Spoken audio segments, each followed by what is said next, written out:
When you're in the eye of the storm, it takes a lot more than just stuff to get you through.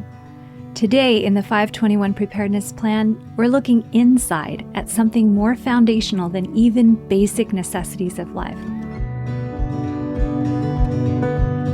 All the water, all the food, all the heat, even all the medical supplies, all these things are important and necessary. But simply having these things is not enough to bring us through the difficult times that are ahead of us. When you're in the middle of a disaster and it seems like all the forces of nature are bent on your destruction, what are you going to hang on to? When you take a stand for something that you believe in this polarized world, what are you going to do when you're canceled, you lose your job, and all your friends turn against you, and it feels like the system is ready to crush you? In times like these, we have to turn to our faith, because these problems are bigger than we are, and only God can surround them. And thankfully, we don't have to bear them alone. So I want to share some Bible promises that you can hang on to the next time your world is turned upside down and you don't know which way to turn. Just look up.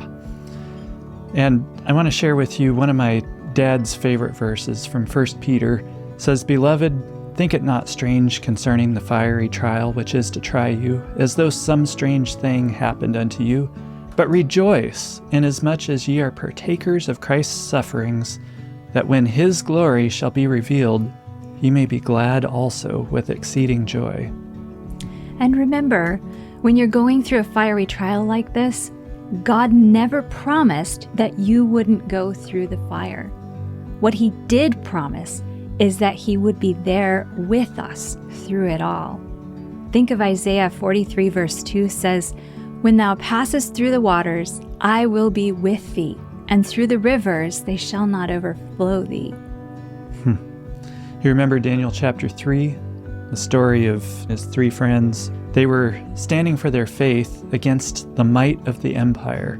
Don't forget that they were not saved from the fire, they went through it. But Jesus was there with them, and that made all the difference. But one thing that we don't often remember is that they went into that fire without knowing that God was there. They probably felt very alone, but when Nebuchadnezzar issued his command, they had to enter that fiery furnace in faith.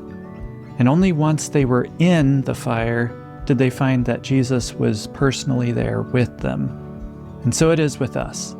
At the moment of greatest discouragement, we have to trust in God that he is there with us, even though it might not feel like he is.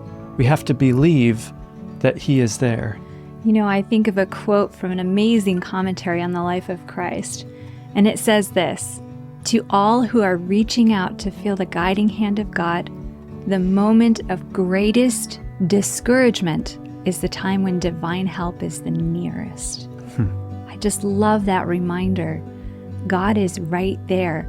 So as you face your great trial, whether it's happening right now or whether it's coming in the future, I would encourage you to trust that God is there with you through it all, even if sometimes it feels like he isn't.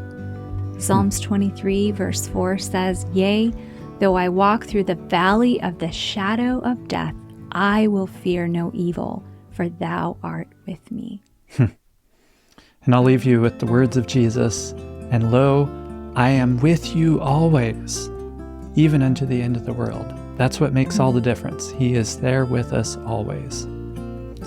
We'll be back tomorrow to continue on with day 6 of the 521 Preparedness Plan. We'll see you there.